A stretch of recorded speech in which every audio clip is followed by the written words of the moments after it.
In this video, we're continuing our playthrough of Axis Empires, and we're now up to the winter season in 1939 and into 1940. So it's November, December 1939, and we're going to start, as we usually do, on the European map.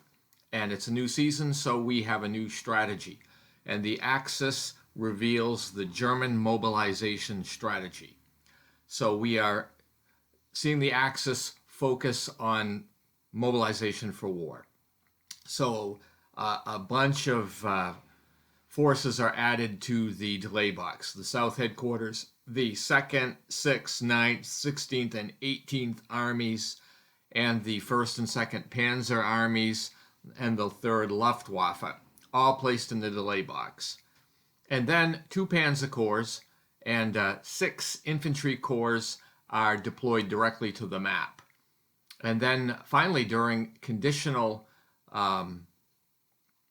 events, Germany is able to add another infantry to the map. You can see in my picture here, I have the mud, but it actually isn't mud. The weather was snow, so I made a mistake in keeping this picture, this mud counter in the picture. We now go to the Western Allies. Their strategy, surprise, is wartime mobilization. So the Allies employ the Pacific Commitment, and that is allowing the British 1st Infantry Army and the 1st Air Force to be placed in the delay box. Britain also receives 1 armored corps as replacements, and it's deployed directly to the map.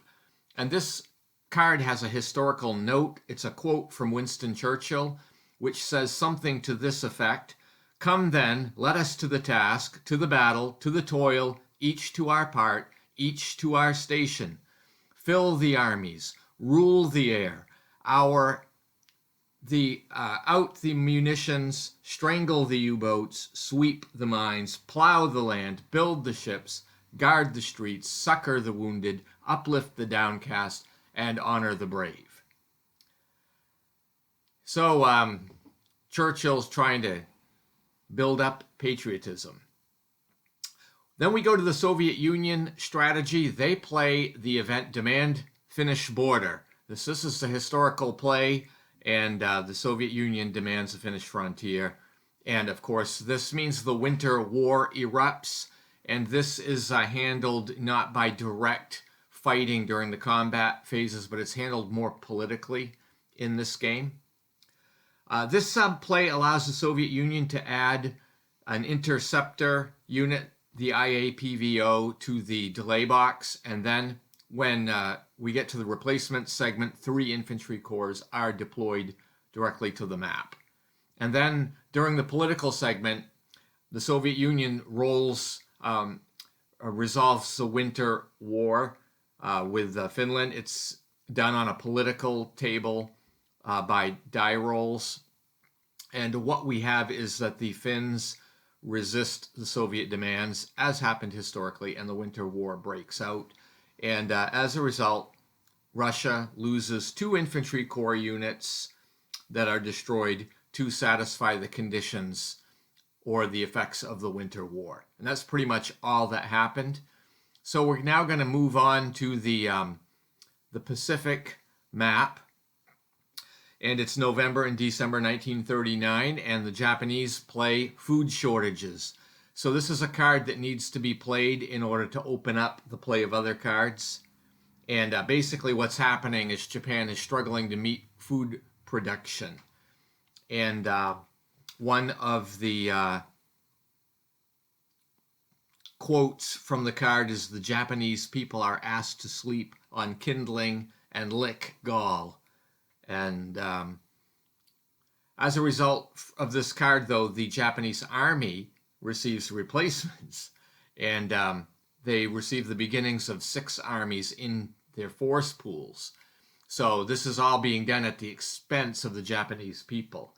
And then during the political phase, the Japanese receive a supply failure result. So the Allies get to place this marker into where they want the effects of this to occur. So they put it in Kiangsu.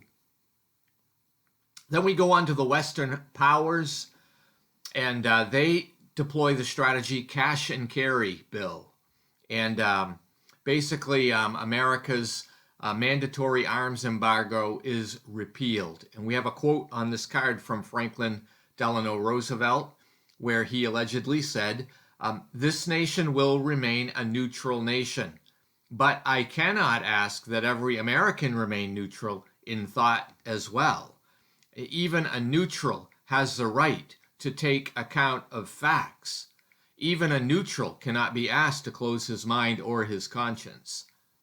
End of quote. So the political results of this play is rolling on the table, and I get conflicting plans. So there's really no effect from this at this stage. The Chinese nationalists, though, raise some replacements. That's good for the Allies. And then we go to the Soviet player. They reveal the strategy border defense. So pretty much all is quiet in the Soviet Union on the border with this play. So now we're going to go back to the European map to finish off the winter turn. It's January and February, now 1940. And Germany is continuing to mobilize, so new units are deployed in Germany during the conditional events segment. No diplomatic relations occur with them this turn. The French are quiet during what I guess is the so-called phony war that's happening, but Britain is sending units to France, so they send an armored unit into France. And Russia is still licking its wounds from the Winter War. If you can remember, last turn they lost 2 infantry units to fill that out. So anyway, that brings the January-February 1940 turn on the European map to an end. So now we're going to go over to the Pacific map for the same events of January-February 1940. So the Japanese are still playing the food shortages card here, and they use a political roll which takes them to the colonialism table, and they roll on that table and they go to the strategy board and roll on that table, and after all that, conflicting plans. So it's all for naught. The Japanese army that is in China tries to secure some of its conquests there, but really no new attacks are launched at this point. We go to the Western Allies. The United States is using the cash and carry policy, so this basically is them rolling on the political table. They get the result of strategy board, and they roll on that table, and they get conflicting plans. So again, all for naught.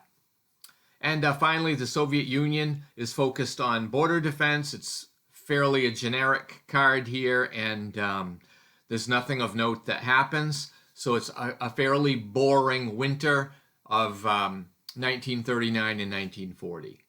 But I thank you for watching, and stay tuned if you'd like to see what happens in the spring of 1940. Have a great day.